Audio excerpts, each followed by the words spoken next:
शिव जी के पिपलाद अवतार के प्रसंग में देवताओं की दधीच मुनि से अस्थि याचना, दधीच का शरीर त्याग, वज्र निर्माण तथा उसके द्वारा वृतासुर का वध, सुवर्चा का देवताओं को शाप, पिपलाद का जन्म और उनका विस्तृत वृतांत।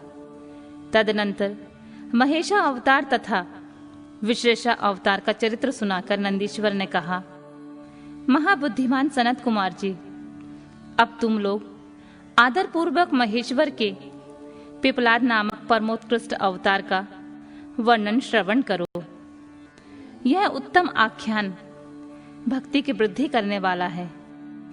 मुनीश्वर, एक समय दैत्यों ने वृतासुर की सहायता से इंद्र आदि समस्त देवताओं को पराजित कर दिया। तब उन सभी देवताओं ने सहसा दधीची के आश्रम में अपने अपने शस्त्रों को फेंककर तत्काल ही हार मान ली। तत्पश्चात मारे जाते हुए वे इंद्र सहित संपूर्ण देवता तथा देवर्षि शीघ्र ही ब्रह्मलोक में जा पहुंचे और वहां उन्होंने अपना वह दुखड़ा कह सुनाया। देवताओं का यह कथन सुनकर लोक पितामह ब्रह्मा ने सारा रहस्य यथार्थ रूप से प्रकट कर दिया कि यह सब त्वष्टा की करतूत है। त्वष्टा ने ही तुम लोगों का वध करने के लिए तपस्या द्वारा इस महातेजस्वी वृतासुर को उत्पन्न किया है। यह दैत्य महान, आत्मबल से संपन्न तथा समस्त दैत्यों का अधिपति है। अतः अब ऐसा प्रयत्न करो जिससे इसका वध हो सके। बुद्धिमान देवराज, मैं धर्म के कारण इस विषय में एक उपाय बतलाता हूं। सुनो, जो दधीची नाम वाले महामुनि हैं, वे तपस्वी और जितेंद्रिय हैं। उन्होंने पूर्व काल में शिव जी की समाराधना करके वज्रसरी की अस्थियां हो जाने का वर प्राप्त किया है। अतः तुम लोग उनसे उनकी हड्डियों के लिए याचना करो, वे अवश्य दे देंगे। फिर उन अस्थियों से वज्रदंड का निर्माण करके तुम निश्चय ही उससे वृतासुर को मार डालना। नंदीश्वर कहते हैं, महामुने, ब्रह्मा का यह वचन सुनकर इंद्रदेव गुरु बृहस्पति तथा देवताओं को साथ ले तुरंत ही दधीचि ऋषि के आश्रम पर गए। वहां इंद्र ने सुवर्चा सहित दधीच मुनि का दर्शन किया और आदर पूर्वक हाथ जोड़कर उन्हें नमस्कार किया। फिर देव गुरु बृहस्पति तथा अन्य देवताओं ने भी नम्रता पूर्वक उन्हें सिर झुकाया। दधीचि मुनि विद्वानों में श्रेष्ठ तो थे ही, वे तुरंत ही उसके अभिप्राय को ताड़ गए। तब उन्होंने अपनी पत्नी सुवर्चा को अपने आश्रम से अन्यत्र भेज दिया। तत्पश्चात देवताओं सहित देवराज इंद्र, जो स्वार्थ साधन में बड़े दक्ष हैं, अर्थशास्त्र का आश्रय लेकर मुनिवर से बोले, मुने, आप शिव भक्त दाता और शरणागत रक्षक हैं। इसलिए हम सभी देवता तथा देवर्षि त्वष्टा द्वारा अपमानित होने के कारण आपकी शरण में आए हैं। विप्रवर, आप अपने वज्रमयी अस्थियां हमें प्रदान कीजिए, क्योंकि आपकी हड्डी से वज्र का निर्माण करके मैं उस देवद्रोही का वध करूंगा। इंद्र के यूं कहने पर परोपकार परायण दधीचि मुनि ने अपने स्वामी शिव का ध्यान करके अपना शरीर छोड़ दिया। उनके समस्त बंधन नष्ट हो चुके थे, अतः वे तुरंत ही ब्रह्मलोक को चले गए। उस समय वहां पुष्पों की वर्षा होने लगी और सभी लोग आश्चर्यचकित हो गए। तदनंतर इंद्र ने शीघ्र ही सुरभि गौ को बुलाकर उस शरीर को चटवाया और उन हड्डियों से अस्त्र निर्माण करने के लिए विश्वकर्मा को आदेश दिया।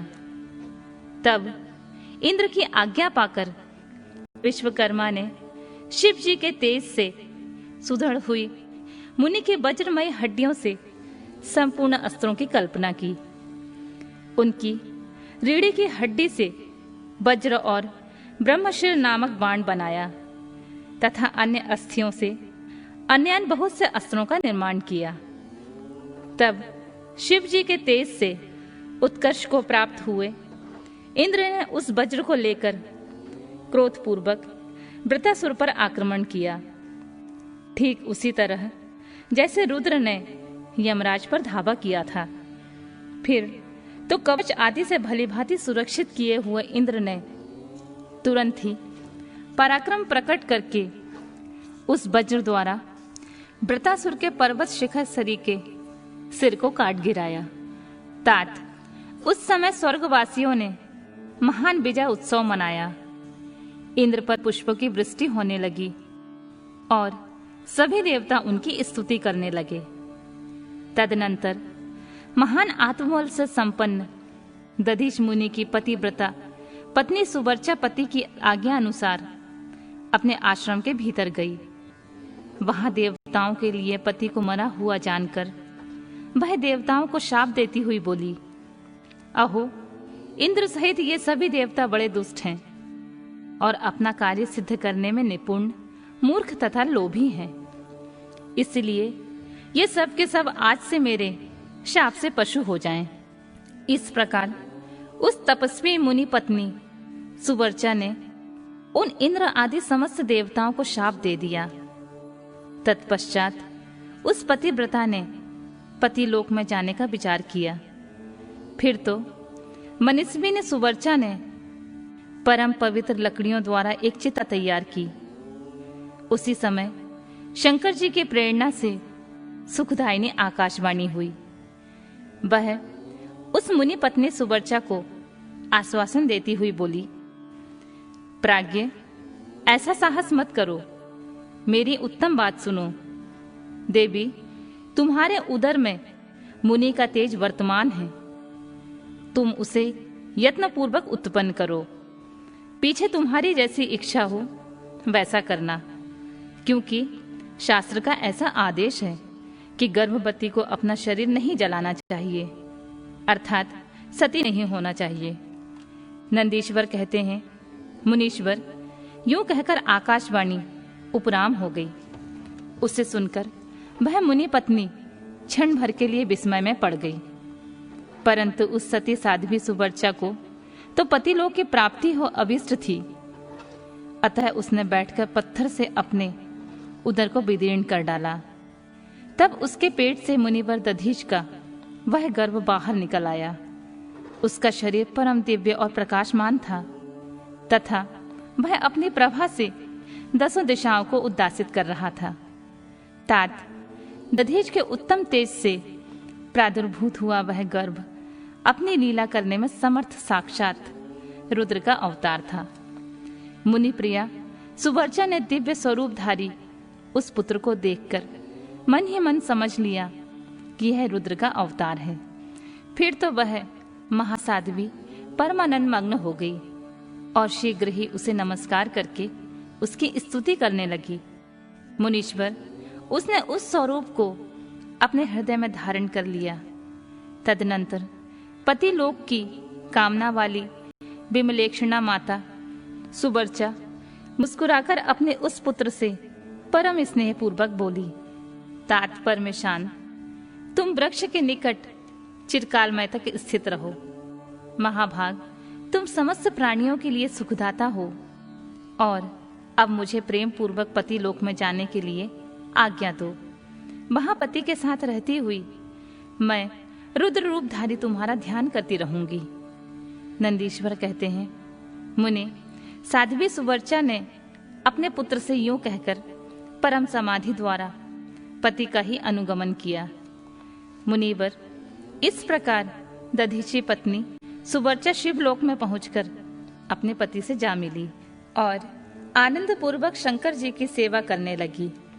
तात इतने में ही हर्ष से भरे हुए इंद्र सहित समस्त देवता मुनियों के साथ आमंत्रित हुए की तरह शीघ्रता से वहां पहुंचे। तब प्रसन्न बुद्धि वाले ब्रह्मा ने उस बालक का नाम पिपलाद रखा। फिर सभी देवता महोत्सव मनाकर अपने अपने धाम को चले गए। तदनंतर महान ऐश्वर्यशाली रुद्रा अवतार पिपलाद उसे अश्वत्थ के नीचे लोकों की हित कामना से चिरकालिक तप में प्रवृत्त हुए। लोकाचार का अनुसरण करने वाले पिप्पलाद का यूं तपस्या करते हुए बहुत बड़ा समय व्यतीत हो गया।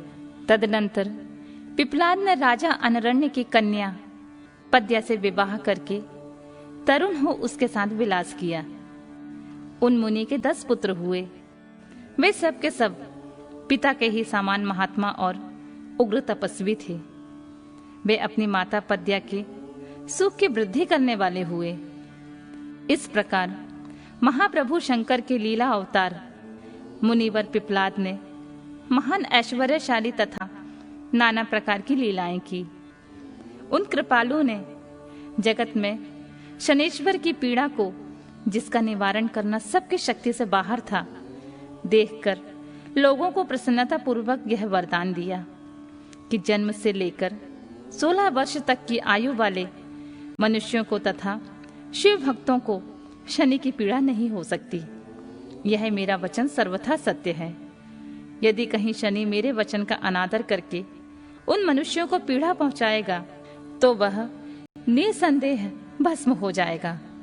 तात इसलिए उसी भय से भीत हुआ ग्रह श्रेष्ठ शनेश्वर विकृत होने पर भी वैसे भी मनुष्यों को पीड़ा नहीं पहुंचाता। मुनिवर, इस प्रकार मैंने लीला से मनुष्य रूप धारण करने वाले पिप्पलाद का उत्तम चरित्र तुम्हें सुना दिया।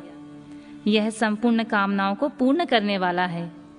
गाधी, कौशिक और महामुनि पिप्पलाद, ये तीनों स्मरण किए जाने पर शनेश्वर जनित पीड़ा का नाश कर देते हैं। वे मुनिवर दधीची, जो परम ज्ञानी सत्पुरुषों के प्रिय तथा महान शिव भक्त थे, धन्य हैं जिनके यहाँ स्वयं आत्मज्ञानी महेश्वर पिप्पलाद नामक पुत्र होकर उत्पन्न हुए। तात यह आख्यान निर्दोष, स्वर्गप्रद, कुग्रह जनित, दोषों का संहारक, संपूर्ण मनोरथों का पूरक और शिव भक्ति की विशेष वृद्धि करने वाला है।